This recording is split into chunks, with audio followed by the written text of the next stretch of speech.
Yeah, I kind of changed my mind since the last podcast of shooting a buck on the property this year. Just got me excited, and remembering filming with Quinn, shooting his doe last year, got me excited, and I think I'd just rather leave a buck to Quinn or Mom, especially since I've had plenty of deer that I've taken off the property, so I think it'd be cool to get Quinn or Mom on camera shooting their first bucks. Mom, her first deer in general. But yeah, so I'm not going to shoot a buck on the property this year. We'll see. If there's something big that shows up, I know you'll end up hunting there. I don't know. I'm kind of set. I really want Mom to get something because we've been saying for years that, like, we want her to get something, but I think it's time. For sure.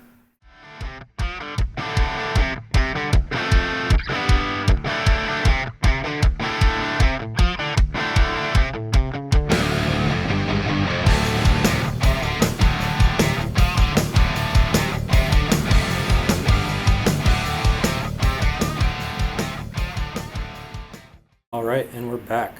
Welcome to the Chasin the Rush Podcast. I'm your host, Colin, and I'm joined by Todd again today.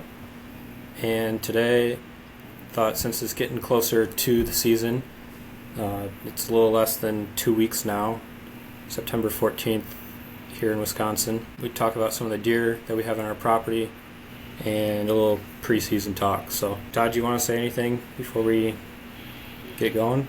No, we can go start off with what you want to talk about. All right. So I was at the property last weekend, and then you were at the property 2 weekends ago, right? I can't remember if I was at that. Yeah, you were there 2 weeks ago and last weekend. Okay. Have we done anything else on the property? Last weekend we weren't really in the woods a whole lot, trying to stay out now that it's September, but... Yeah, I went and raked out the last trail, the new stand that we put up 2 weeks ago. But other than that, the weekend before we did finish up licking branches and finished raking and weed whacking and spraying all of the access trails. Yeah, it makes it nice for finding trails in the dark. Like, I barely even have to use my headlamp when we rake out the trails like that, and it just helps with being quiet. But the one I raked out on Monday was lots and lots of sticks, so it took quite a while. Yeah, I think that spot will be good. I like that spot. It's kind of cool because it's on the edge, and it's neat area. We had our first buck on that licking branch 2 mornings ago. It wasn't a big one, but definitely he was pawing and pushing the stick around a lot. Yeah, I think we have like one or two regulars that have been showing up on camera. We'll get into that a little bit later. You planted brassicas a couple weeks ago.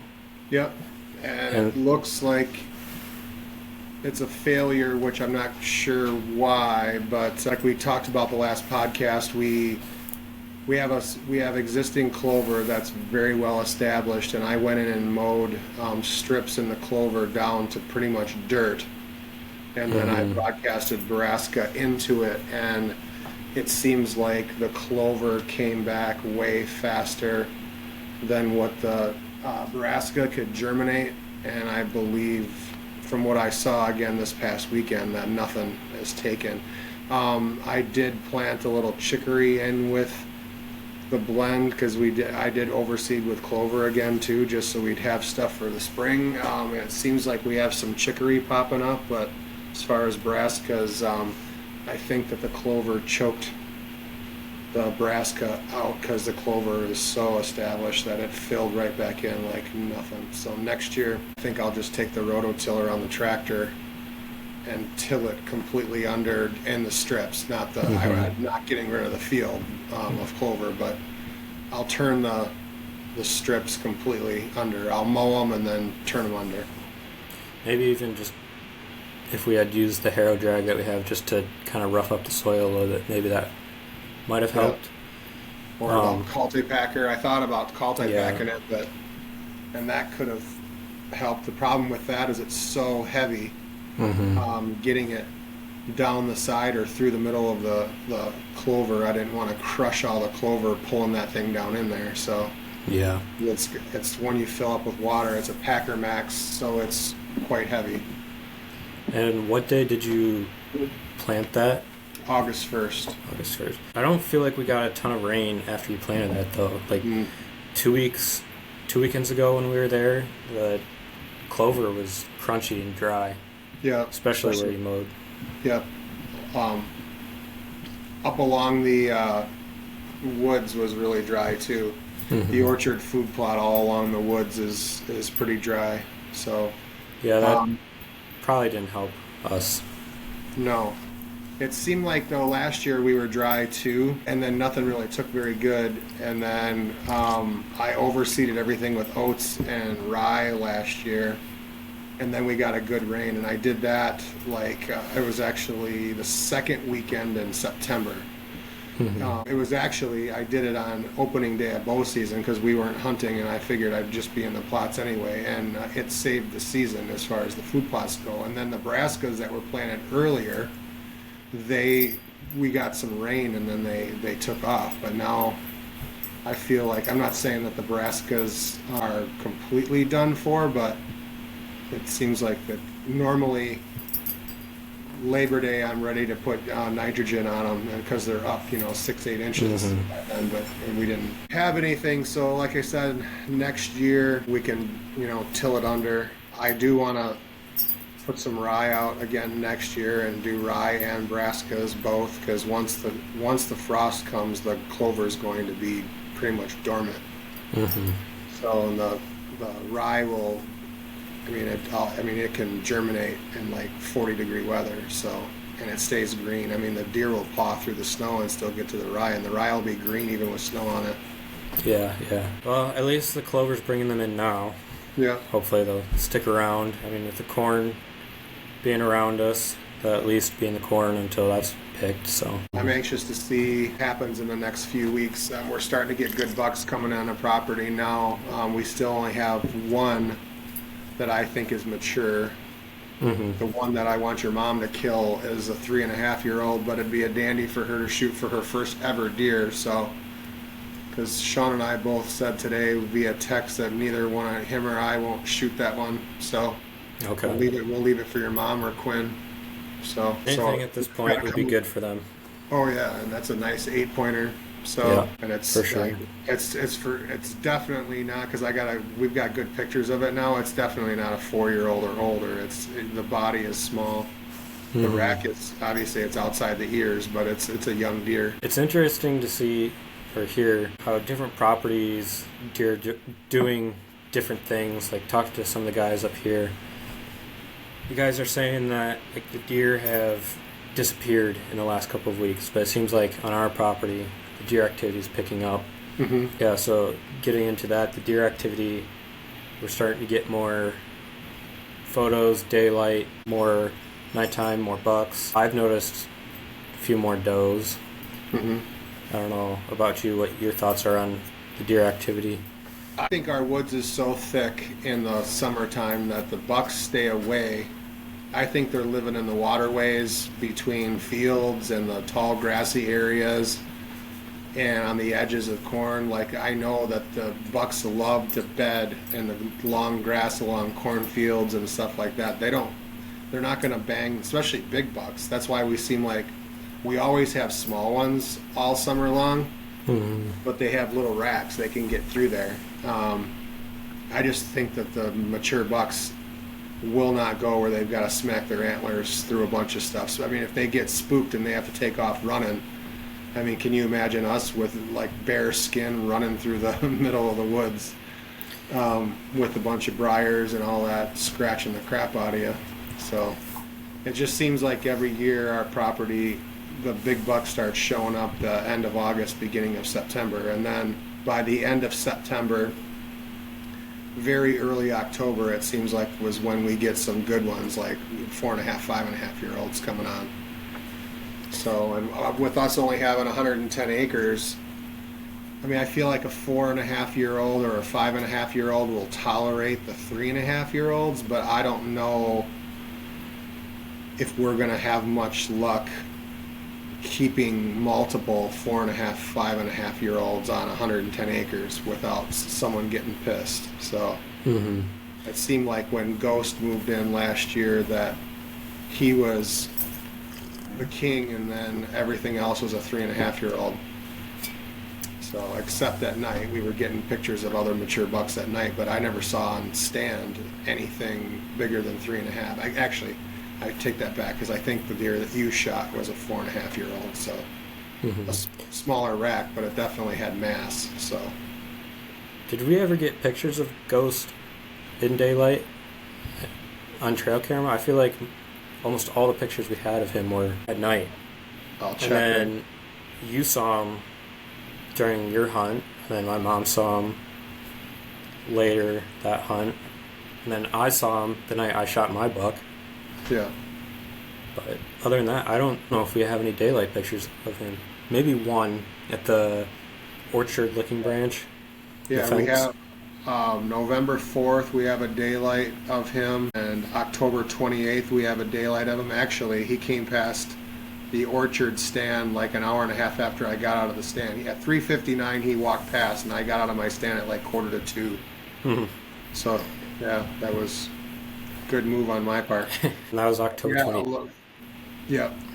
All the other pictures of Ghost that we have are at night. Those are Okay. He could have been daylighting other places and just get him on camera.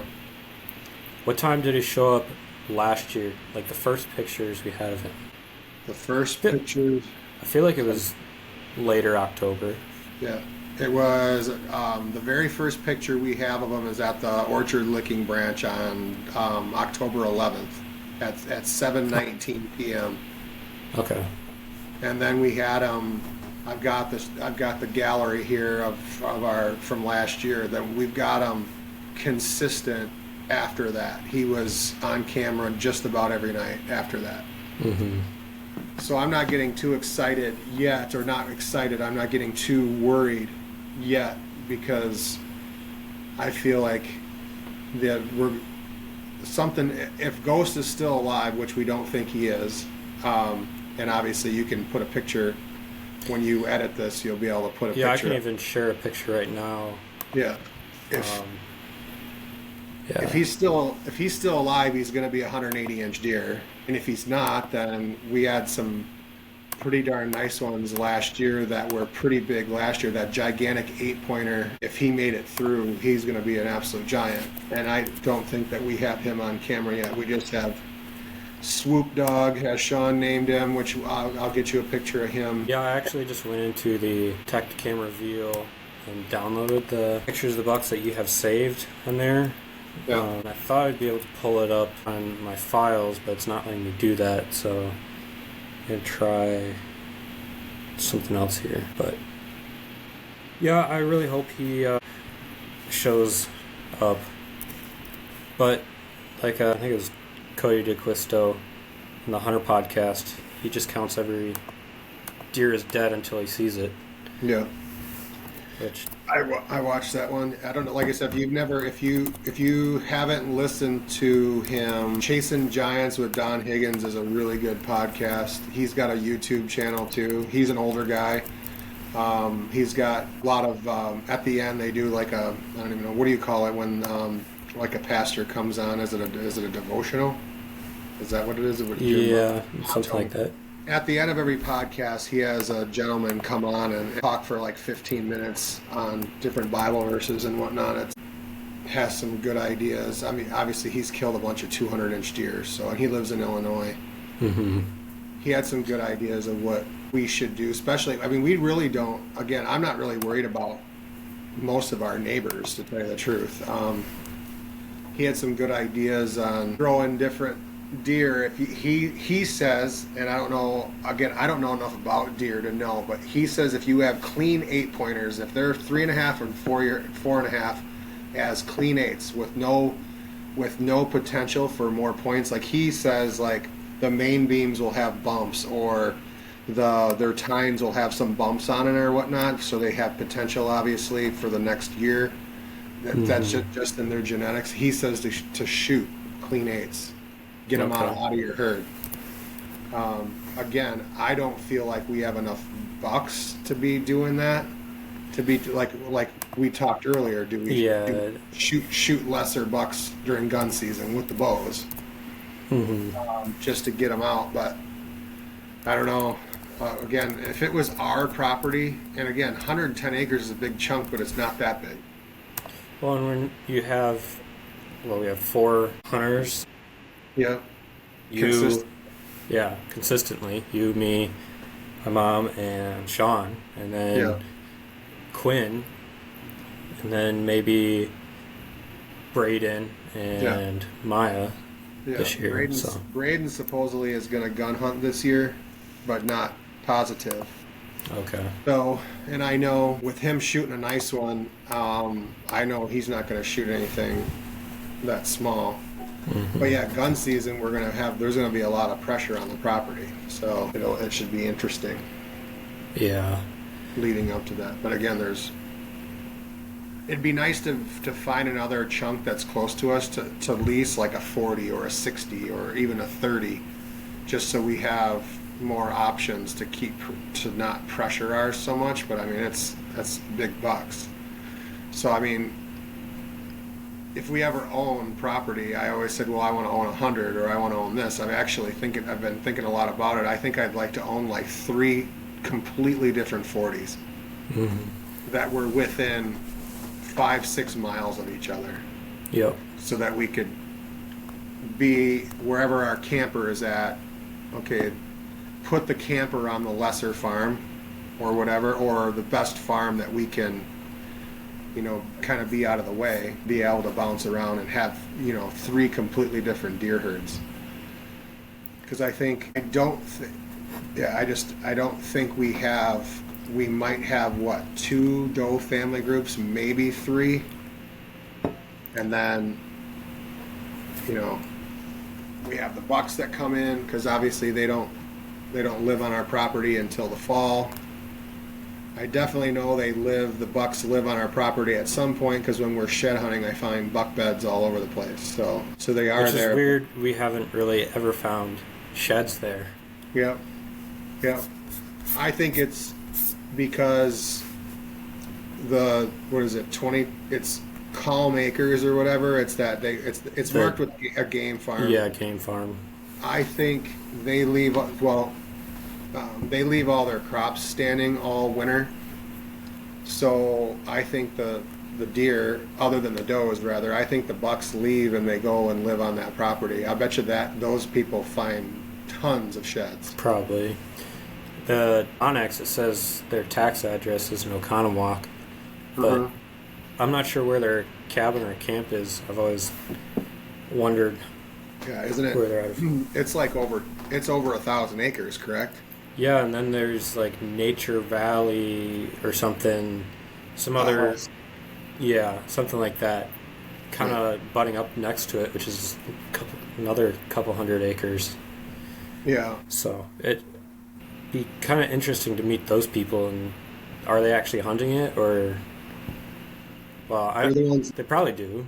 Yeah, because they're the ones that planted all the trees along the county road coming into our property. All those pines and stuff, that they're trying to screen those fields that we like to do our deer run when we go out right before dark. So like right across from, I think I know what you're talking about. So when we come in off of 60 and come up the county road, after you get past the back way into our camp, all that ag field along the road there, they planted a bunch of pines and hybrid hardwood or something. But I mean, in 5 years, you won't even be able to see the fields anymore. So I guess I just thought that was the farmer. No, there, I think that they own all the way. I think that's owned from our road all the way down to the county road. I think is owned. I think that whole block of area is one owner. Yeah. That obviously has a ridiculous amount of money. It'd be really interesting to meet them and see what they're shooting every year. Yeah. I mean, with that amount of land and the amount of time and money they're putting into it, they must shoot something good every year. Yeah, I would bet they probably do very well.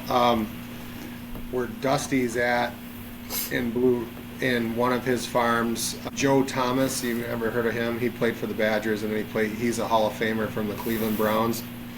He's got like 1,200 acres over in Blue River, supposedly, and Dusty's lease butts into it.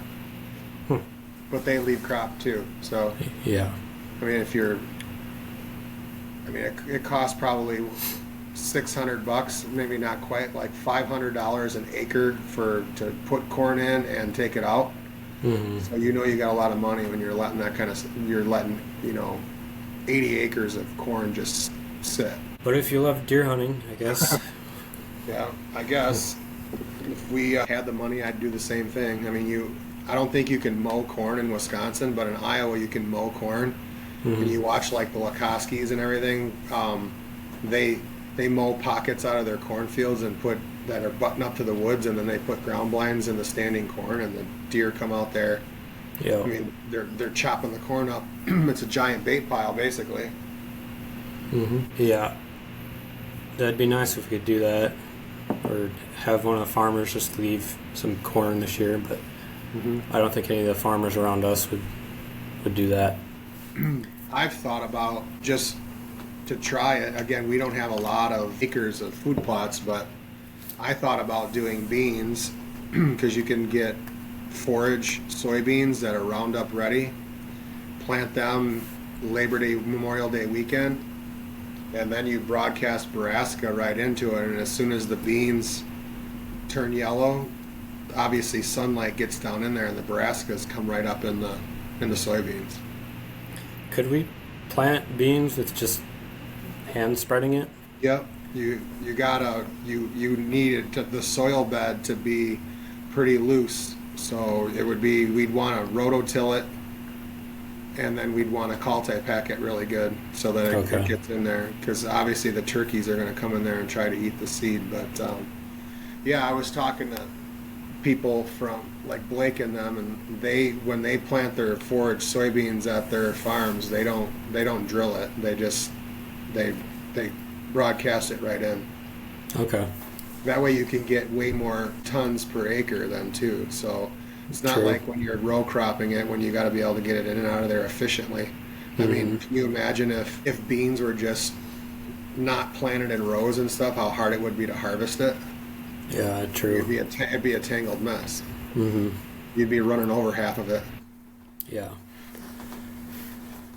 But then we'd be getting rid of our clover, although if we kept the clover around the outside edge and then tilled out the middle and planted beans in the middle, then we have clover, then beans, and then, the second week of August, go in there and broadcast the Brassica in.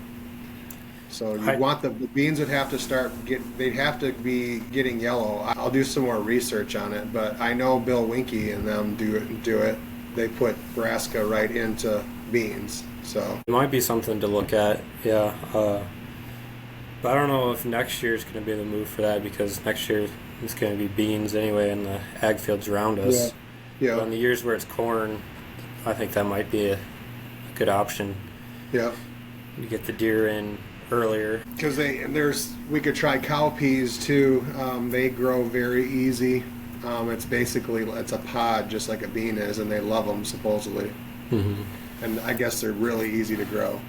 Okay. Yeah, we could try it. It's something different. Yeah. More variety for them. Yeah. And we're definitely going to screen. We could definitely do, because we want to plan all of our screening and stuff, Memorial Day weekend. You want the soil temperature to be nice and high when you're planting the plot screen or switchgrass or any of that. So if we decided one year to do beans, we'd be doing screening at the same time, so we'd be killing two birds with one stone, so it wouldn't be hard. Whitetail Institute makes a thing called Power Plant, and it's beans. I believe it's beans, cowpeas, and sunflowers. And that's designed to be have Brassicas broadcasted into it. Okay. right before fall. It's designed to do it. Hmm. It appears to be thick, but it's not. So the seeds can fall down into and get seed to soil contact really good. Okay. I might have a lead on some cedar trees we could use to plant on Quinn's food plot to screen the road, and then the deer would also like that, obviously. Yeah. One of the guys I work with, well, he's one of the farm hands. I was talking with him today, and he and a couple guys have some land down in Illinois, but he was saying that he took some cedars from work here and replanted them down in Illinois, and he planted them out in the middle of his food plots, and he said they're just getting tore up right now. They're all shredded already, which we've actually got some bucks on camera now starting to get some hard horns, but yeah, kind of surprised that he said they're tore up already, those trees, because he said he planted them this year. Okay. I was thinking about, because it's not expensive, there's a place up by you. It's actually, I would have you go and get them. It's actually where you're at in Wisconsin. It's called Big Rock Trees. Okay. They're right in Wisconsin Rapids. Sturgis uses them. But I want to get some silky willow plantings. Mm-hmm. And I want to plant them around, I want to screen the road with those because it's going to take 3 years.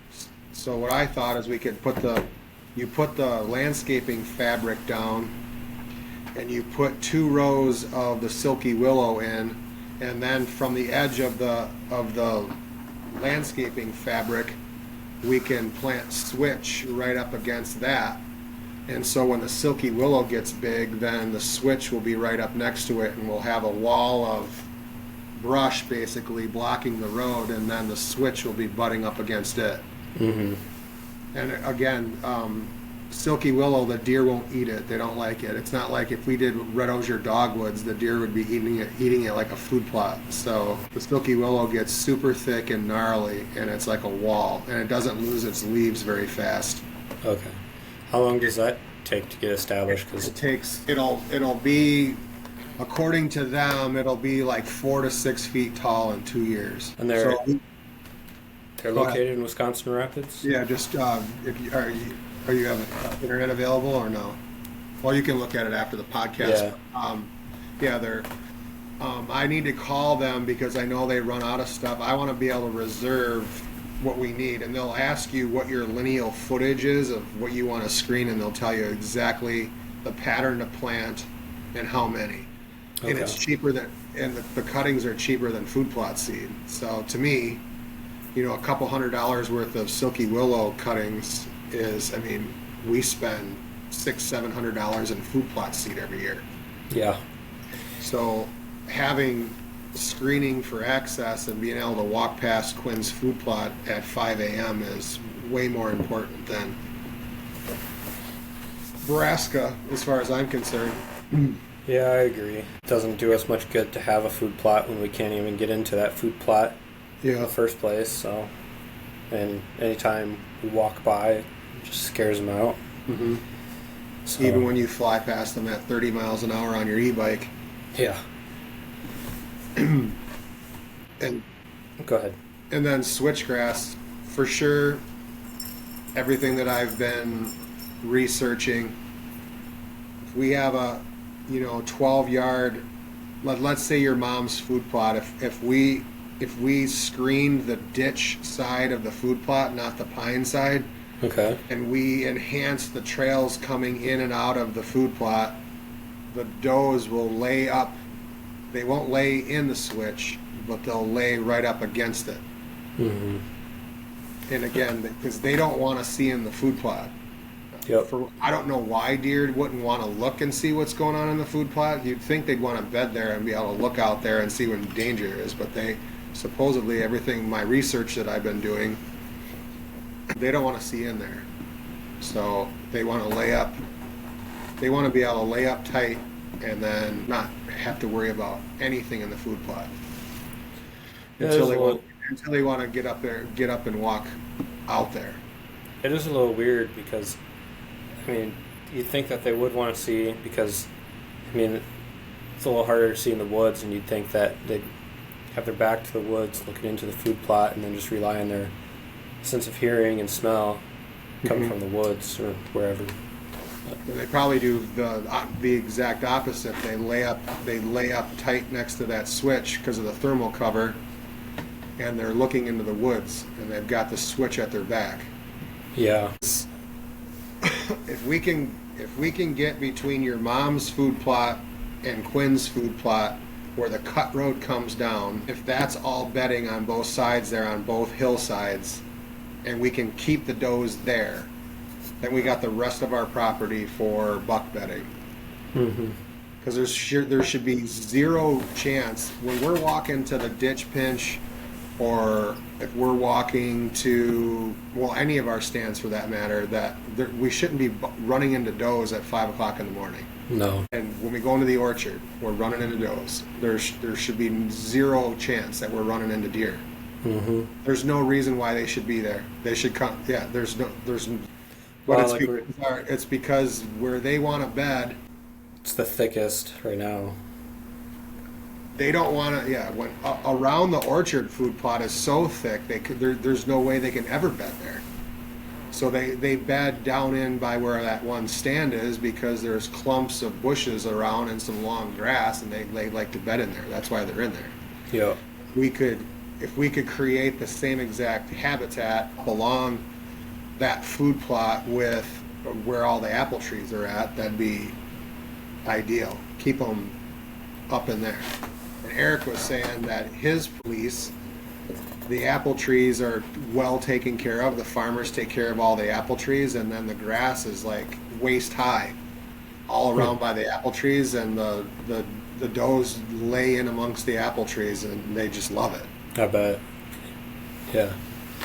And that's where, I don't know if you saw pictures of his buck like 4 years ago, but he shot a giant. I probably saw it.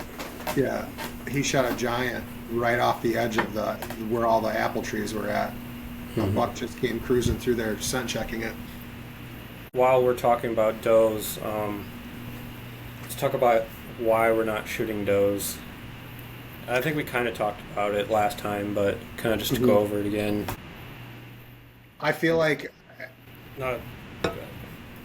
I just feel like we don't have as many does as we used to, and I know I don't want to create a doe factory by any means, but as far as what the cameras are telling us so far and what they told us last year is we probably have maybe 8 does living on our property. We had some pictures the other night of 6 does in your mom's food plot, and that's the most I've seen in a long time. The first year that we had the lease, there was does everywhere. I mean, you saw deer every single sit. Yeah. Now there's times where there's sits where we don't see a deer. Yeah, and part of that I think is, well, was there someone hunting the property before us? Yes. Okay. So they obviously weren't shooting does. Yeah. That or they just weren't very good hunters. Well, from where I saw their stand locations, I'm kind of leaning towards they weren't very good hunters. Yeah. So that could be part of it. They just had more does because they weren't shooting as many does. Because we took 4 does off the first year, then I believe we took probably 3 off the second year, and then not last year but the year before you took 2 off. Yeah, we've always, I guess, shot quite a few does. I guess last year was the first year where we didn't shoot any.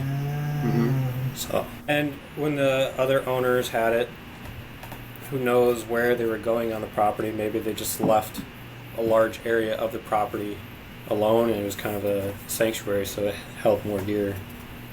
Whereas, I feel like we've got the property pretty well covered, except for that back couple of acres. And they definitely hunted up there, because I saw signs of tree stands on, like, trees were scratched, and they had a water hole up top too. So yeah, they were going up there. And we obviously know once you go up there, you're done. Yeah, just scaring everything off. Yeah, I feel like the neighbors didn't hunt as much until we started hunting, because I feel like that first year I didn't really hear the neighbors hunting a whole lot. No, I feel like they've start hunting a little bit more now that we're in there, and they're probably a little worried that we're going to shoot all their big deer before gun season or something. Yeah, I think we, again, not to be like playing dirty pool or whatever with the neighbors, but I was trying to get along with the neighbors. Not that we don't try to get along with them now, but I feel like we were sharing way too much information with them. And yeah, maybe that's why. Yeah, and I understand, like, one of them doesn't get around very well, so he can't walk to a stand. He has to take his four-wheeler, so that's obviously not, it's good for us, it's not good for him. Yeah. All right, so I can pull up those pictures now. I'm trying to get back to... I don't know how much this is showing.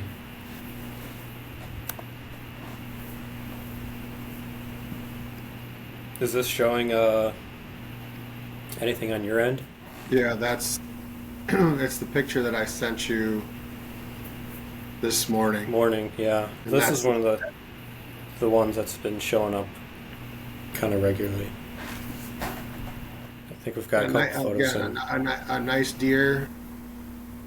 He's 3 for sure. There's no way he's 4. And this is the one you're thinking would be good for Mom or Quinn. Yeah. Yeah. Because Sean and I agreed this morning to not shoot him. So, I've got 2 3.5-year-olds on the wall and a 4.5-year-old. I don't want to shoot any more 3.5-year-olds. So, although, I mean, it's a beautiful deer, I just think it's young. So, yeah, it'd be nice to let him go, but at the same time, like I talked about and you talked about, like, really want Quinn and Mom to get something. Definitely your mom. Quinn's at least shot a couple does. Your mom, she's only shot at 1 deer in her life, so. Yeah, there's a better look at him. Yeah, that's a nice rack for being a younger deer. There's a better picture of him daylight. This is that picture one. the picture that you're well, that's obviously daylight, but there's pictures of him from Monday night or Tuesday night right there. And there's one more of him. Yeah, that's a good shot there. Yeah, because I mean, if you look at him, you can. I mean, he's got a nice fat belly, but there's no way he's 4. No. Yeah, it's a nice looking deer there. I mean, he's at least 19 wide, because the one picture that we don't have on there, he was standing there with his ears natural, and he's outside the ears. No, I wouldn't say he's 19 wide, because the buck right there, this one here is almost 22 wide. This one, right here. Yeah, that's a picture of that's a picture of him in velvet. And then there's another one. So we just have to come up with a name for this guy. Yeah, I was just gonna ask that. What are we gonna call him? And there's High Tower 2.0 is that one. This one right here, the real tall one. Yeah, that guy, which is not a good picture coming through, but you can see him. I mean, he's. Yeah, I think there's one more photo somewhere on here of him. And there's actually one during where it's a better picture. It's still in the dark, but it's a better picture of him. I think he's that one right there. I think that deer for sure is 4. He's got a little more sag to his gut, and he's heavier. Mm-hmm. He might be a big 3.5. Again, picture that I sent from the non-cell camera to you that I know you don't have access to. You have it in your phone. That one for surely is 4.5 or older, because he's got the big bulge on his chest and everything, and he wouldn't be in there. And I'll show a picture of Ghost real quick, just because we were talking about him. And I don't know if I've shown any pictures before, but what is it, 15 pointer we figured out. 15 points with a drop. Yeah. I let my buddies look at all the pictures. They're saying that they think, obviously without killing them and you measuring them, putting a tape on them, that he was probably mid to high 160s last year. So if he makes it through with the good growing season that we had, you'd think he'd put on 15 inches or better. Yeah. I guess I'll share it here on the podcast, but I actually thought I shot him when I shot my buck last year, and I edited my video pretty heavily because I was jumping up and down thinking I had shot him, because right before I shot my buck I saw him, and in the moment I don't count points, so yeah, turns out I didn't shoot him and I had to edit the video pretty heavily. Yeah, well, at least you didn't miss him. I mean, I missed him, so. Yeah. Yeah, It was a branch, but still, I still missed him. And I just saw him behind me. He was probably like 40, 50 yards behind me on top of the hill. And then I saw him cut down and go up the other side of the valley, I guess, up the other ridge. But yeah, I guess normally I'm pretty honest in my videos, but that was kind of embarrassing. I think something I'm going to work on this season is actually focusing on like the size of the deer in the moment and the size of the rack and body, because in the moment I don't really focus on that. It's easier now with cell cameras because now we see the deer all the time on camera. So again, there's a people obviously, everybody likes to have the cell cameras, but like there's people out there that's saying that it's almost like taking the excitement out of it, because you know exactly what you got on your property. It's not like before. I mean, you've obviously grew up in the not cell camera but trail camera age. When I was hunting young, you didn't have any of that stuff, so you were hunting sign, you're looking for great big rubs and big tracks and stuff like that. You had no idea what you had until you physically saw them. Now they come walking through the woods and I know almost within 10 seconds of what deer it is. So, and I get where people are coming from when they say that. Like, it would make it more interesting not knowing what's out there. And I don't know, I still get pretty good rush no matter what deer comes walking in. I think for me it just helps to know what's out there beforehand, so I'm not shooting something I don't want to actually shoot. We could just put 4 cell cameras on each one of our food plots and don't put anything next to. I think we got our farm set up now to the point where we wouldn't need to have cameras down on our water holes and licking branches, because we know the bucks are going to be there. So we could just take inventory on the food plots, and then we don't have to worry about having to go in and change batteries out because then bumping deer or whatever. I mean, there's people out there that believe whatever frequency the cell camera is giving off, they're actually thinking that it, like a big mature buck, that they are starting to be startled by them or whatever, or don't go by them. Yeah, I heard that on a podcast this week. There's like, especially one brand of camera, I don't remember, they probably didn't even say, but whatever frequency it's giving off, bucks definitely don't like that.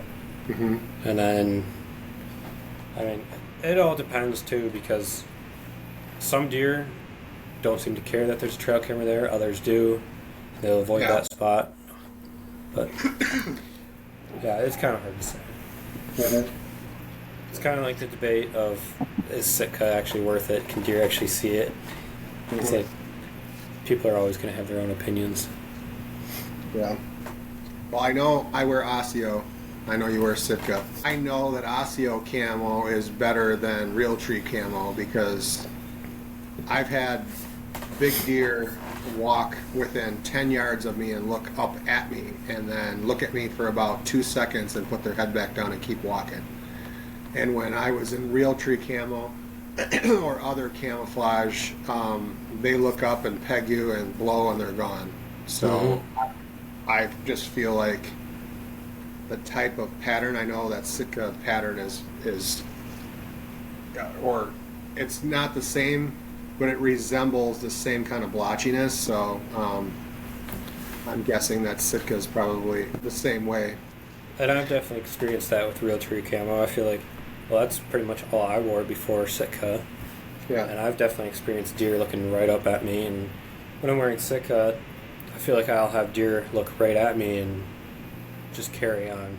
Mm-hmm. But I also wonder how much of that is due to the pattern, or if it's due to the type of fabric the clothing is made out of, because I think it's like certain materials reflect UV light more, and I think Osseo does a good job of that. But I've heard that Sitka uses the material that's kind of that reflects the UV light, and it comes off as almost white to the deer.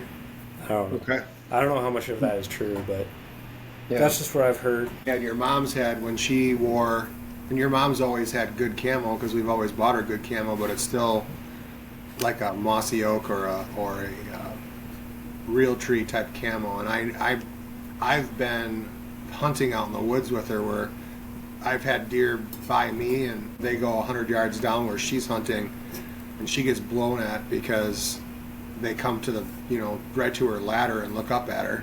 Mm-hmm. But who knows? Yeah. I don't know. I bought what I bought. Just obviously, it's because it was less money for me anyway than Sitka because it's it's not in stores, so it's cheaper because it's factory direct. So yeah, I'm sure Osseo's really good clothing. I mean, it seems like it's really good, made really well. Just like Sitka, everything's kind of thought out. The only reason I went with Sitka is because I get a nice price on it. Yeah. After wearing it and using it, I think it's definitely worth the price. Mm-hmm. I think I'd even pay full price for some of this stuff just because of how well it's made. Yeah. They're actually. Go ahead. It's going to last you forever. Yep. Even the really good, once I got, worked my way up in my career and started making more money, even the really good Realtree stuff that I was buying, or the Scent Shield, or the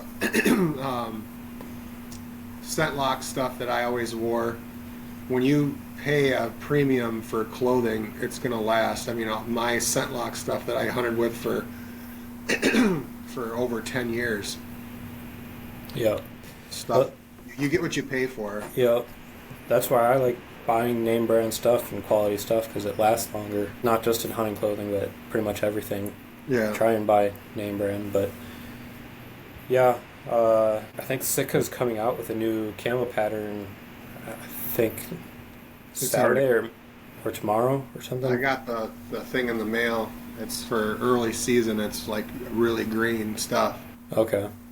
It looks really nice. Yeah, because they've been last year. I think they started marketing the subalpine camo pattern to whitetail hunters because everyone wanted an early season camo pattern, because the elevated 2 pattern, which was their whitetail pattern forever, it's kind of more late season. I mean, I guess when you're up in the tree and if you're looking up from the ground against a sky, it looks okay, but with all the green leaves still on the trees early season, a lot of people are wearing the subalpine stuff, so I could see why they would finally create a whitetail dedicated system.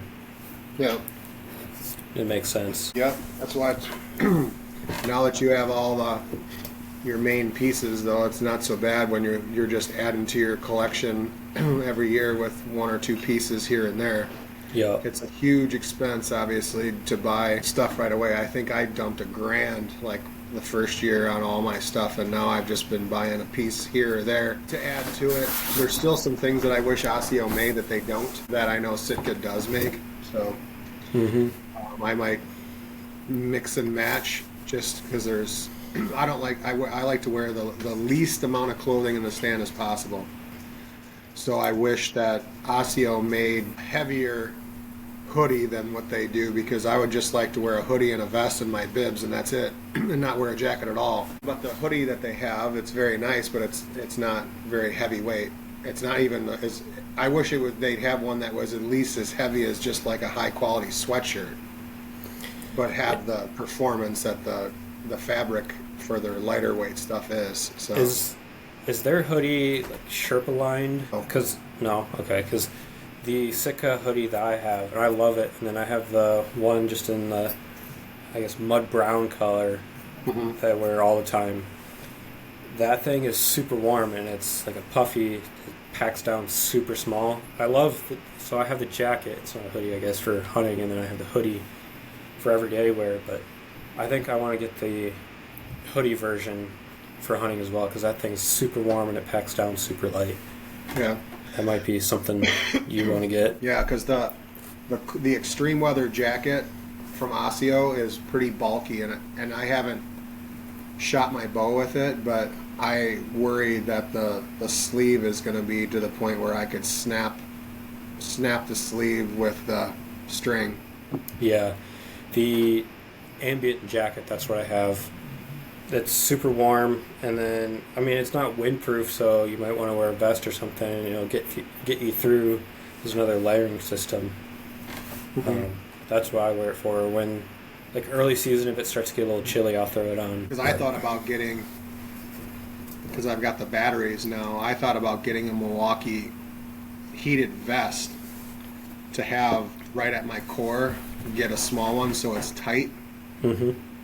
I don't care if my arms get cold, but when when your core gets cold, then everything else starts getting cold, because your body naturally is going to protect your organs. Obviously, that's why your feet get cold, your fingers get cold, and because it's your body keeping you alive, basically. So, and the bibs that Sitka has, that does a pretty good job at keeping me warm. I don't know how the Osseo ones are, but I'm sure they're probably just as good too. But yeah, they're super warm. Yeah, you can only do so much with just regular old clothing. Yeah. Especially when you're sitting all day. Like I prefer a bib, because pants you get a draft and everything else because stuff's not tucked in. I like a nice heavy pair of bibs, and then that way, I got my binocs on my chest, so if you got a big bulky jacket on and everything else, your binocs are looking like the Marshmallow Man.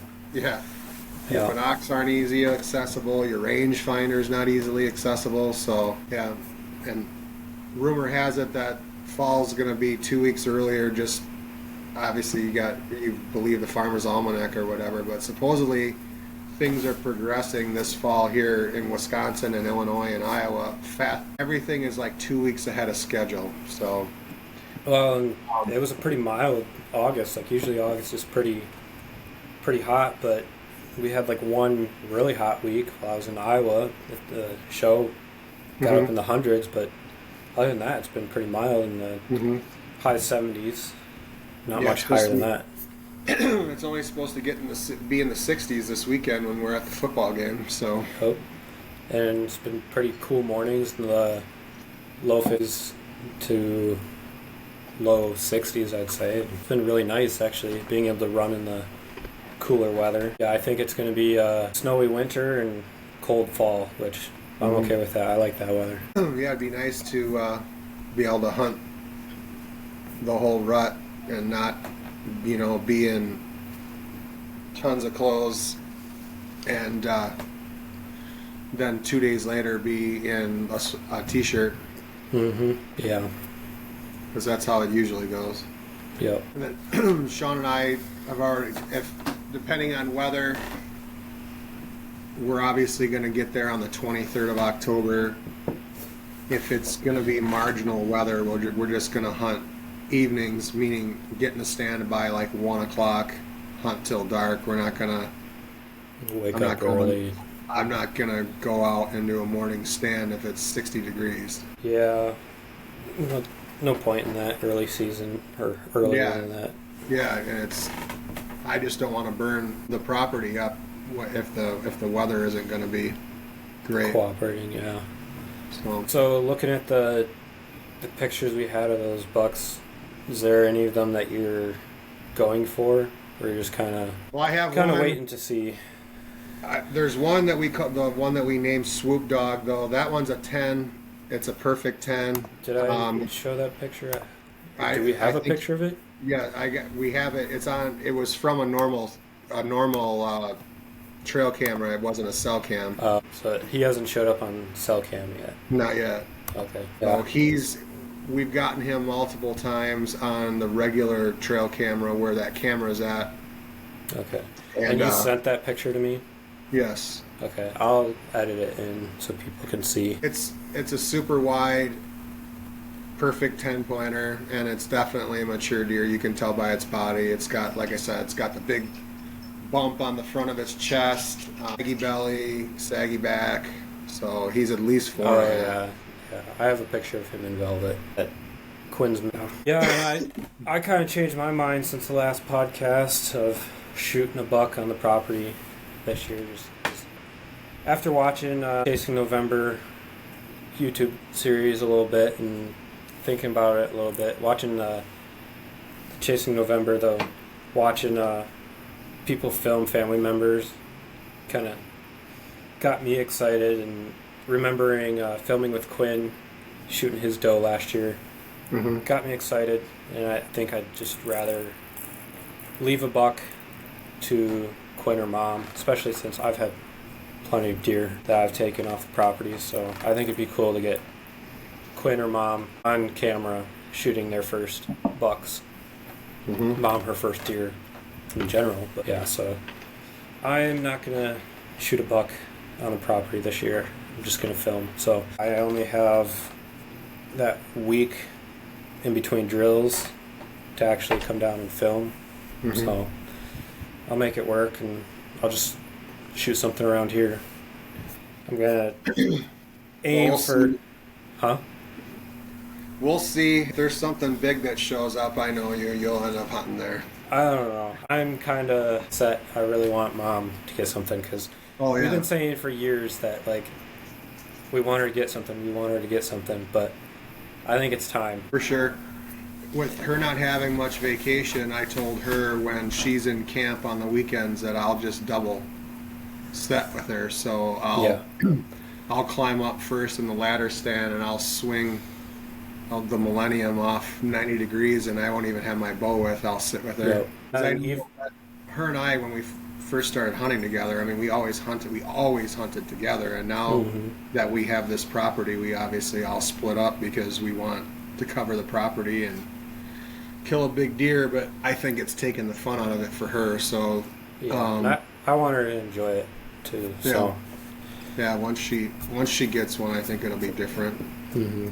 But you obviously have been watching Chasing November. There's a lot of the guys that are on the staff that have wives that hunt, and they are always double sitting with each other. So and I just know that your mom just doesn't have the time like she normally does. So when she is in camp, although she's going to give up October 26th to go to the Whitewater Platteville game, though, so she's going to miss out on a good day of I'm sitting to watch a football game. But if Quinn was not injured for the season, I would definitely not miss that game. But if it's going to be perfect temps and the deer are moving, it's going to be hard for me to go sit and watch a football game when I know that I should be in a tree.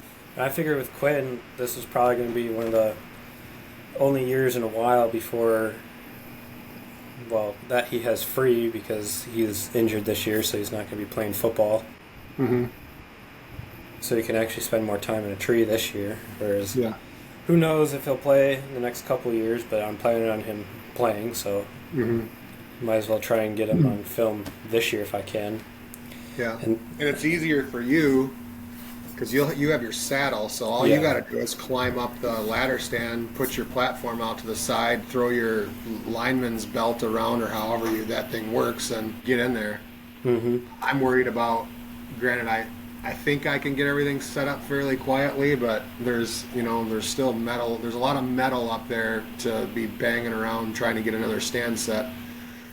Well, I wish I had an actual smaller stand for double setting, because I like to stand up anyway. So I'll just go buy some Lone Wolf mobile gear, the $700 tree stand, just for double sitting. Well, I was looking at those after listening to that podcast, and I mean, they are good-looking stands.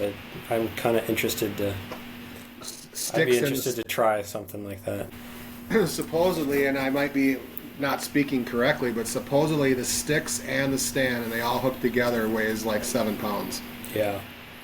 That is light. Yep. But I do have a extra saddle platform. If you just bought a saddle and the ropes, I mean, you could do that too. Yeah, that's kind of expensive just to double sit. Mm-hmm. But when I'm not filming Quinn or Mom, like if they're not there one of those days I'm at camp, I can either sit with you and film you, or if Sean's cool with it, sit with him. Yeah, I told him the same thing. Like, let's say Sean tags out right away, he can sit with me, and vice versa. So we can try to get some footage or whatever. And again, I'm obviously going to hunt hard, but I'm going to be super choosy on. I mean, there might not be anything to shoot this year. We don't know. Mm-hmm. So there's one deer that we've gotten on camera, like we talked about earlier, that I'd shoot. Yeah. Even Hightower, he'd be a cool deer to have. But I know he's mature, but I'd like to see him go one more year, see what he can turn into. But either way, you should still buy some camera equipment like now, so you can start filming. Yeah. I got customers that need to fork out some coin here for that to happen. I keep looking at getting the Sony A7 IV, but it's like $1,500, and I don't want to spend that right now. But what I have works. It's just a little bulky. That's my whole thing. I'm just trying to get weight down. But yeah, this screen last time we did it showed how long we were. Oh yeah, we've been going for an hour. Wow. Yeah. This is a different platform. I thought I'd try this one, and then eventually I'll probably just end up paying for one of these websites, just because we'll be doing this. I figure trying every other week or every week would be nice. Mm-hmm. But I wasn't planning on the last podcast, and taking so long to upload, and I just ordered some new internet, but it's not going in until October 1st, so yeah. Until then, we might have to do every other week, because it takes so long to upload videos right now. Mm-hmm. And then, obviously, we didn't record this Monday. Like, I'd like to do Mondays, but if Thursdays work too, that yeah, whatever. We can do Monday if we got stuff to talk about. We didn't talk about early season plans. We can talk about that if you want. Yep. It all depends on what we're seeing on camera. If that buck that we want your mom to shoot is doing anything consistently next weekend for opening, if I think we can get on it for an evening hunt, then I want to. Mm-hmm. If we could kill him early, that'd be nice. It would be super sweet to kill one early. That way there's time for another buck to move in, even though that's obviously not a dominant buck, but it's doing exactly what Sean's deer did last year. It came on early just like Sean's deer did, and I think it's going to be the deer that's going to be everywhere every day, and we could kill him. Like, I knew someone was going to kill Sean's deer last year. I knew it every day, all over. Yep. It was like he went from one licking branch in one water hole to the next, to the next, to the next. So I feel like this one is starting to do the exact same thing. I think so, yeah. I think just based on what Sean's deer did last year, yeah, you're right. I think he's going to be just like that. But, well, you talked about hunting some state land early season. Are you actually planning on doing that? Because yeah, I don't know if it's going to be around home or if it's going to be at camp. I know Eric got back from Alaska, and I think him and Blake left for Montana now. So he told me he was going to give us some pins on his Onyx from past, where that's got some ag for. I mean, who knows, we could actually end up shooting bucks there too, because before him and his brother had their lease, they used to hunt over by our leases on state land, and they used to shoot nice ones. So, I could even give you the pin that where Quinn and I were sitting if you wanted to shoot does, because I'm sure you'll see does there. Is there a place I can get the climber in and actually climb? Yeah, it's a slick. kind of a slicker poplar tree, but Quinn was up in it with the climber. I mean, if you go out there after work one day, you could probably pick out the tree because we kind of cleared it out so that you could get the climber in there. But yeah, you could probably shoot a couple does out of there, and I don't think there's a whole lot of people that bow hunt back there. Mm-hmm. I mean, maybe you'll see one of those bucks that I had on camera last year too, and you might end up wanting to shoot one of those. Mm-hmm. But I can send you that pin if you want, because that's, I mean, it's still a little bit of a drive from where you are now, but yeah, I would bring everything to work. Now that we're working at Lake Geneva right now, so I'd bring everything to work in the truck, and I'd go right from work. Mm-hmm. And I would just bring some field wipes and wipe down, especially if I'm just going for does. Just make sure the wind's right, and I'll just wipe down. So. Yep. And even like Saturday, like that, it's not that far of a drive. It's like 25 minutes from Fort. So. Mm-hmm. Yeah. Yeah, because we're gonna be the next 3 weekends. We're gonna be at camp because the Platteville games are home. Yeah. So forgot about that. If I have that buck on camera, I know your mom doesn't know about this yet though, but we'll pack up and get everything ready to go on Sunday because we're not gonna be able to hunt on Saturday because we'll be at the game. But get everything packed up, get in a stand by like 2, and then hunt Sunday night. And if we get one, we get home at midnight. I mean, it is what it is. I mean, to me, it's worth it if we can kill that deer. Yeah. Yeah, I agree. Get early, get out of the woods, and see what else shows up then, because then that's one less buck that's competing. Yeah, and then it'd be an early season buck would be cool because the hide's real tight and sleek looking. So. Yep. Yeah, I forgot you guys are going to be in Platteville the next couple of weekends though. Yeah, because this coming Saturday is a night game. I believe next Saturday is a night game too. Okay. Yeah, I can't even hunt opening weekend. Well, I didn't hunt last year opening weekend too because I think I had drill, but same thing, I drill. Yeah. Opening weekend. But I think, I don't know, like very beginning of the season, I think I'm just going to try turkey hunting. Yeah. Maybe at end of September I'll try and do more deer hunting, but I think I'm going to just set up the ground blind and try and get a turkey right away. Yeah. We've got a bunch of stands on our property where we can get in and out with no problems as far as bumping anything. So if the wind is right and we got good and the deer are moving around on camera, we might as well hunt them. So, I mean, I'm for your mom anyway.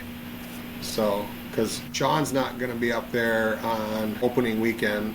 He's coming the following weekend, but we're going to the game. So, we'll see what happens. And obviously the first good cold front of the fall will be over there. So, because I know they'll be up on their feet. Like if it's 70 degrees for a week and then it dumps and then all of a sudden, okay, it's low 50s, we need to be there. So Yeah, I think this weekend I'm going to do some scouting for deer spots. I think I know where I'm going to turkey hunt, and I have an idea of where I'm going to deer hunt, but I want to find like 1 or 2 more spots. So I'm not going to go anywhere this weekend. Not going to go to deer camp, just going to hang out here and do some scouting since I'll be doing my deer hunting this year. Hoping I can find it. You'll change your mind. I'm kind of set. I know you keep saying that, but I'm set. No, I know. Even if I have to shoot like I'm not going to shoot anything less than 120 around here. That's fine. Or something in that range. So, yeah.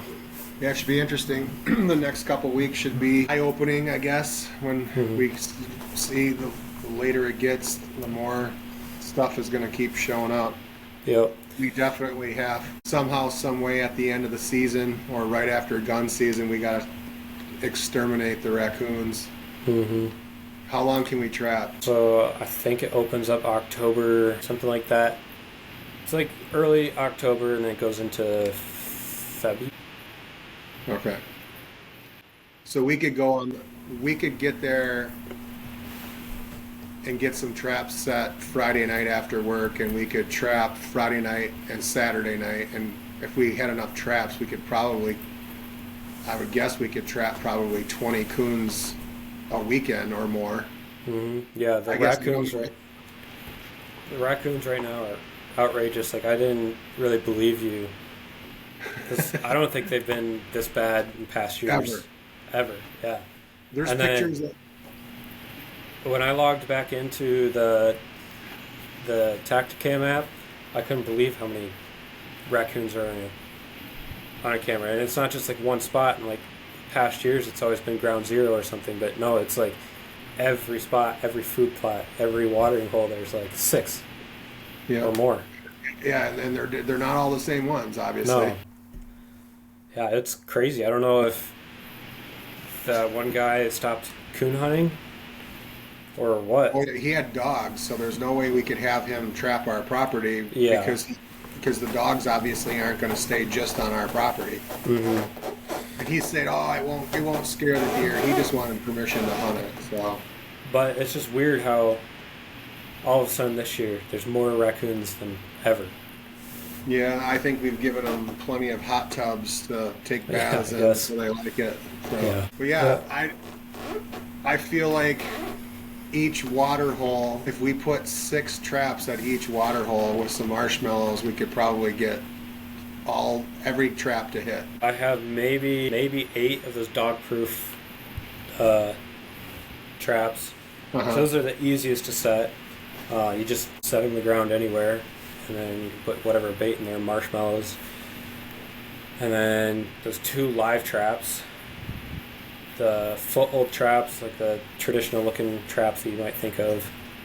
We could set those. They're just a little harder to trap animals with, because you actually have to have some sort of set. But yeah, the dog-proof traps, those are easy to set. How much are those? I can't imagine they're more than like $30 a piece. I don't know. I'm up right now because I'm curious. So we basically need 60 traps. They're a lot less than I thought. $15 a piece. And you say you have 10? I think 8. I'm not sure. It's been so long since I've trapped. I'm trying to think the last time I trapped is... I think I was still in middle school. Maybe like 2008. Yeah, because I feel like every chance we get after the hunting season, we need to trap just to get rid of them. Because I heard they're nothing but good. They're nothing but bad. Because I mean, they're territorial. I mean, you can't tell me that 6 big, huge coons won't run a deer off of a water hole. Well, maybe just even when we're out in the woods hunting this fall for deer, bringing out like the pellet rifle or 22 and just whacking a couple, because those are quieter rifles. Yeah, I can get one of the high-powered pellet guns that they sell that are basically like a 22 and have that. I have one. I think it's sitting in the safe right now at the house. Okay. And I think I have a sling for it. Just bring that out. It's a single cock. Put a pellet in it. It's good on raccoons. That thing is really powerful. Back them up like cordwood. I mean, I want a raccoon quilt, so. Yeah, I don't think the prices are really good for even selling the pelts, so might as well just tan them. I mean, find a tan. I guess Blue Mounds has got a tanner that's pretty inexpensive, because that's where your landlord takes his beavers to. Well, and if we shoot enough or trap enough of them, it might be interesting to actually try and just tan them ourselves, because people do it all the time. And if we shoot enough of them, who cares if we mess up 1 or 2? I think I'm seeing like $10 to $15 for a raccoon at the best quality, and then in the single digits for average, which that's pretty bad, because I think when I first started trapping it was like $40 or $50 for a big pelt, and then the smaller ones were still getting like $20 or $30.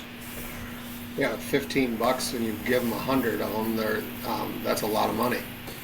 Yeah, but I mean, you got to think about the gas money you're spending to go check all those traps or the bait and all that. Mm-hmm. I don't know how people trap anymore, because you're spending more on gas than you are making money off the pelts, I think. Yeah. Yeah, back in the day when we used to duck hunt at Princess Point, and I don't even know if the ponds are even still full of water anymore, but there was this guy that trapped it when we were duck hunting all the time, and we'd be duck hunting during the week. Mm-hmm. And he'd come paddling past in his John boat, and he'd have so many muskrats in there that there was barely any room for him. I mean, it would just be, he'd have 50 rats in the boat with him. It's crazy. Yeah, I never had anything that good at Blue Spring, but I think on our best day we probably had like 12 to 15, and that was pretty good for how small of a lake Blue Spring Lake is. Yeah.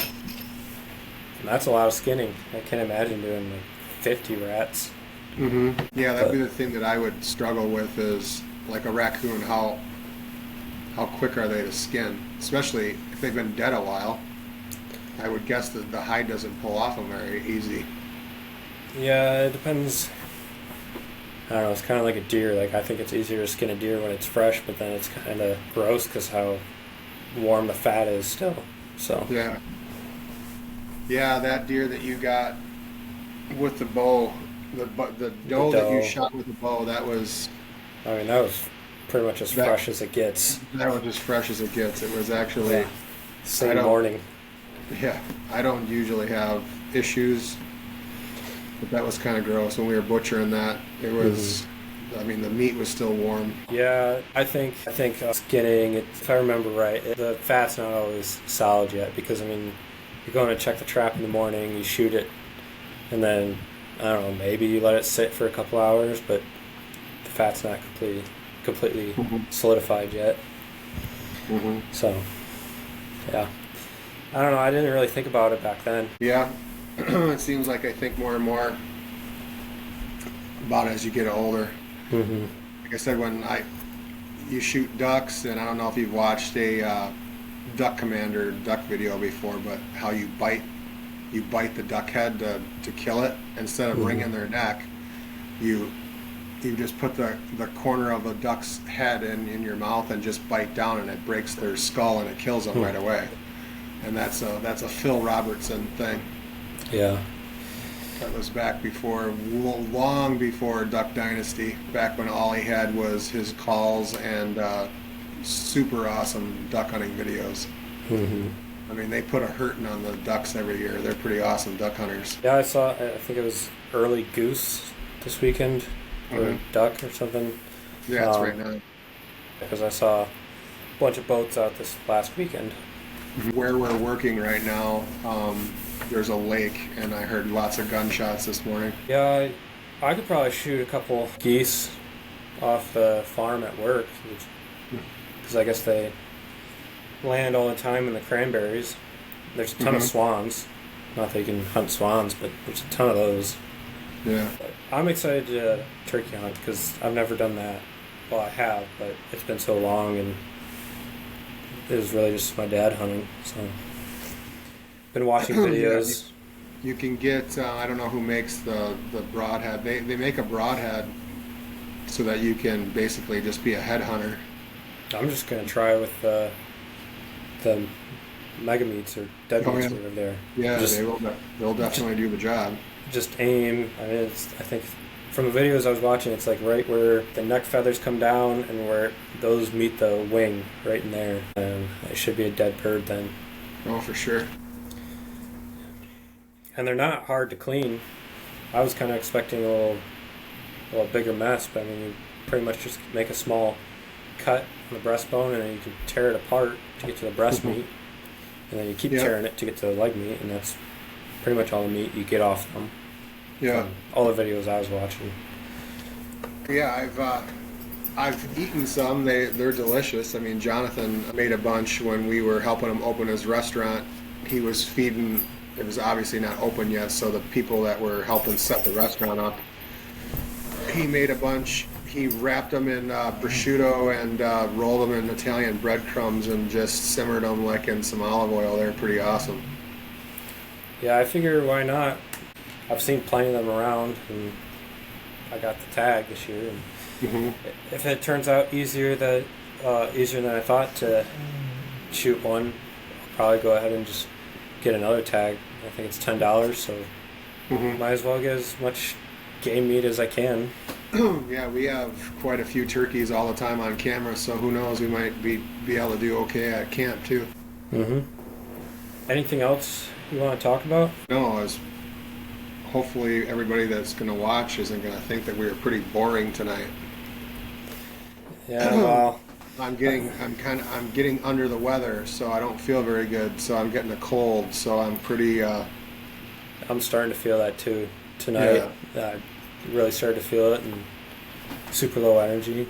Yeah, my chest is getting pretty heavy. Aaron, that works for me, he's really sick right now. So working with him for the last 2 days, I figured it was inevitable that I was going to get it. So I can feel it up here in my chest. So I'm guessing I'm going to be pretty sick here in the next few days. Hopefully not, but. Well, good thing is I don't have a lot of listeners yet. I think our last podcast, I don't know, maybe had 12 listeners. Yeah. Well, that's a bummer. You got to have anything that has killing involved in it. Then that's when you get all the views. Yeah, and I think it's just a matter of time before my stuff starts hitting the algorithm, and it'll start to take off. But yeah, just keep putting stuff out there. Yep. I'll try to be more colorful so that, not as normally colorful that I normally am. It's hard for me not to be dropping F-bombs and stuff all the time on here, so I have to be my best behavior. I'm going to try and do a gear video this weekend, because that was something I wanted to do last year, is my whole saddle setup and how I set up all my camera gear. And I think I'm going to do a video on that this weekend. I think I'm going to do another video on just getting into filming, because there's so many videos out there of people filming their own hunts, but I don't feel like there's a lot of videos explaining like, oh, this is the editing software I use, this is how you would actually do it. So I'm going to see if I can screen record how I edit. Yeah. And that way someone who has no idea on any of this stuff can figure it out from my video. Yeah. Because it's one thing saying, oh yeah, I use Adobe Premiere Pro to edit your stuff, but if you've never used that software before, that's a great idea. Yeah. And there's plenty of screen capture software out there, or probably apps now. Back this is a long time ago, back when I used to do a lot of internet marketing stuff, like 15 years ago. And I forgot what the brand name was, but you can be on the computer talking in a microphone, and it's recording your screen, whatever you're doing on your screen. Yep. So I wanted to do that if I ever got into, doing a podcast or doing stuff. Now that Onyx and Hunt Stand are all 3D, I mean, you can go down through our property and see the topography and everything else. It would be cool when we're talking about things to be able to show your listeners or my listeners or whatever exactly where we're talking, and you can edit that in to the podcast or to the video. Yep. Yeah, I know there's stuff out there because there's YouTube streamers that do it all the time, but I'm not sure exactly what it is, so I'll have to do some research. But yeah, I think that video would do pretty well, just explaining everything down to a beginner level. Yeah. I think that would be a huge thing, because too many people dangle the carrot in front of your face, and they tell you just enough to get you to click on it. And then it's like, what am I wasting my time? Yeah. It's like it's all these secrets. Well, just like what we talk about, and this could be a whole nother podcast. Everything that I've learned about deer hunting, I've learned from people on YouTube. Recently hunting, nothing that we do. I mean, there's so many people out there that are taking credit for other people's stuff. It drives me nuts. It's like, I'll admit everything. I mean, I watched Jeff Sturgis and Chris Brackett and Don Higgins and the Whitetail Group and a couple other guys. I mean, but there's so many people that are like, oh, I invented the water hole. I've been doing this for 20 years or whatever. And it's like, how we set our property up now is from watching guys that know what that are big buck killers that set people's properties up for a living. Mm-hmm. So, and they kill huge deer every single year. I mean, you can count it like we were talking last year. We shot all of our deer on the 29th of October. Sturgis killed, I think, on the 28th or the 27th, and he does that every single year. Mm-hmm. So I like, not saying that I only listen to him, but what I like about him is he tells you how to do it, shows you how to do it, and then he does it himself every year in the woods. So yeah, I was listening to a podcast today and I had to turn it off because it was just starting to get to me because the guy is acting like he's the first to ever do any of this stuff.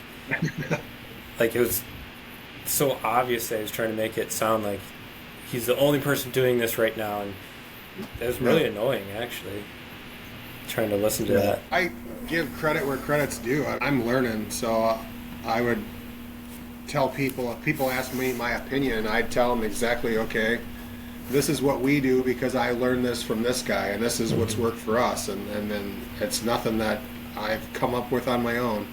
Mm-hmm. I mean, some of the things that we do now, I would have never thought about doing until I, researched it and found out what other guys are doing.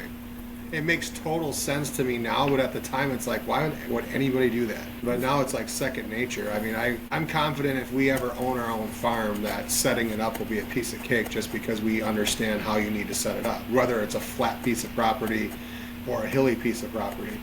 Mm-hmm. Access is more important than food plots any day. If we couldn't have any food plots, but we could have amazing access, I'd take that any day.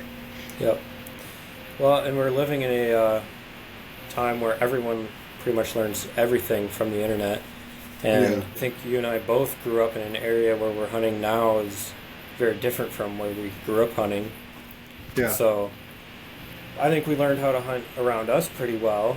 Obviously, we didn't learn everything, but now we're living in an age where you can learn so much from the internet, and there's obviously always going to be someone out there that knows more than you do or I do.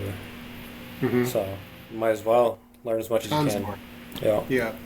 I still feel like there's some things that we need to tweak on our property now.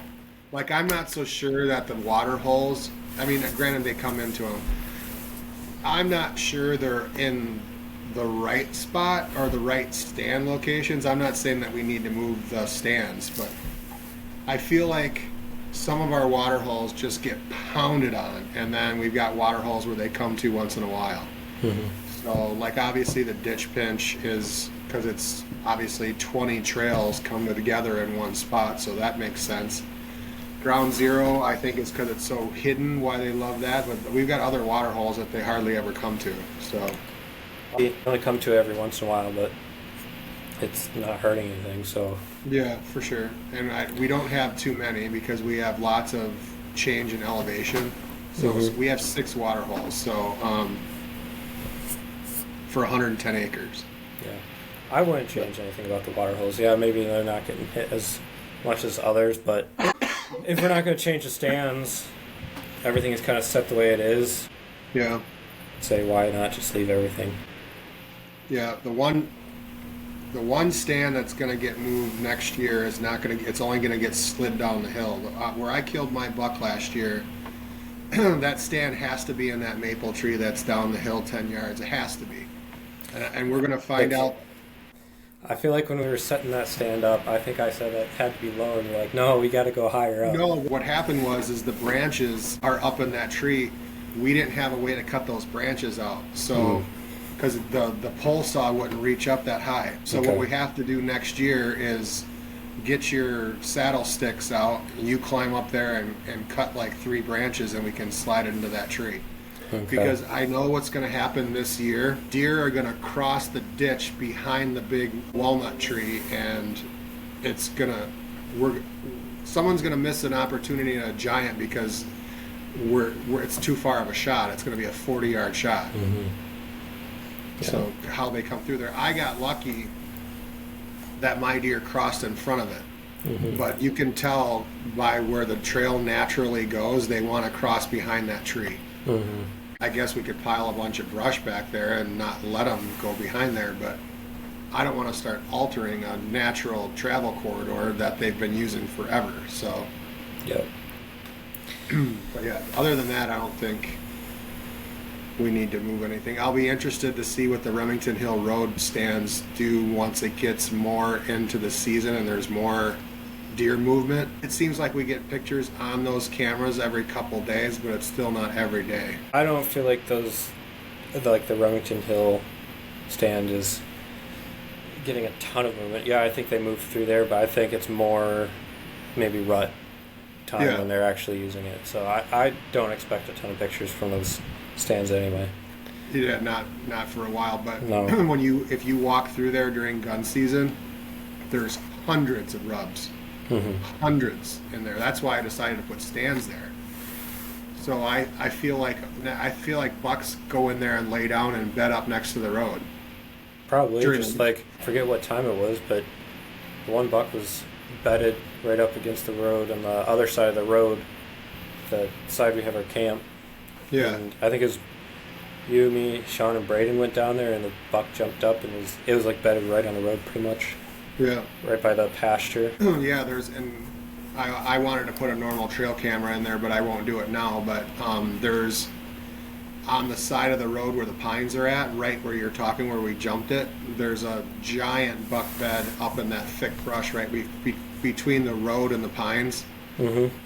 I found it last year. I was going to stick just a regular non-cell camera in there, pointed right on the buck bed, and see what we've got on camera, because it's a monster bed. It bed right up next to this pine. It beds right on the barbed wire fence. So between a small scraggler pine tree and the barbed wire fence, it's just a massive bed. Okay. I'm not saying it's there right now, but you would think that it'd be there all the time. Mm-hmm. It's a money spot for a buck to lay there, because they can see the road and they can see through the pines behind them. Mm-hmm. And still be completely hidden. You would never know that they were there. Yeah, that's one part of the property I've never really walked is in that area. Mm-hmm. Yeah. All right. We can't hunt all the spots. Yeah. Well, I think we have really good spots where they are. I think we have stands pretty much for almost every wind and multiple different spots for each type of wind. We've made ground zero work now, because it's not in the spot where it should be at, but we got to have it where it's at because of the neighbors. So yeah, and that's just such a hard spot to access to be quiet. When we first had the property, there was no easy way to get down there quietly. No, now it's simple. It's somewhat okay. Yeah. Yeah, and we put that water hole where 5 trails all came together, so we're forcing them to come up there, which is fine. Mm-hmm. And it's super thick. The deer could be standing up there at the water hole, and you could be down where the old ground zero stand was at, where you killed your big one, and you'd never see the deer up there. Yep, the deer always tend to go up that way, I feel like, or sometimes. Yeah. At least when the stand was lower, a lot of times the deer would head back up that way. So yeah, they would come out of the ditch and walk up kind of on an angle. Yeah. All right. Anything else? No. Before we just keep hitting old topics again. Well, I don't get to see you all the time, so. Yeah. No, it's good. I like talking about this stuff. So I'll wrap it up here, and we'll have to do it again sometime. Probably try and shoot for next week or every other week at this point. For sure. How slow it is uploading stuff. So. Yeah, then we'll. Obviously, I'll keep putting pictures in the gallery. Any decent buck, even if it's not just a Magnum, any good one, I'll put in the gallery so that you can grab a hold of it and put it on your video or whatever. And then, you should have that big 10-pointer should be in your cell phone. You should be able to grab it out of that. Yep. Because I know I sent it to you. Yeah, I saw it. I thought I'd be able to share here from like my files on my laptop, but it seems like you can only share. Yeah. I sent it to you on August 16th. I sent them to you. I don't know if you can see it. Can you see it? Yep. I mean, you could totally tell he's a mature deer. Mm-hmm. Yeah, that's the problem of using a new podcast platform every time, but I kind of like this one better than the last one. So, probably go with this one from now on. So, but we'll wrap it up here and talk again sometime.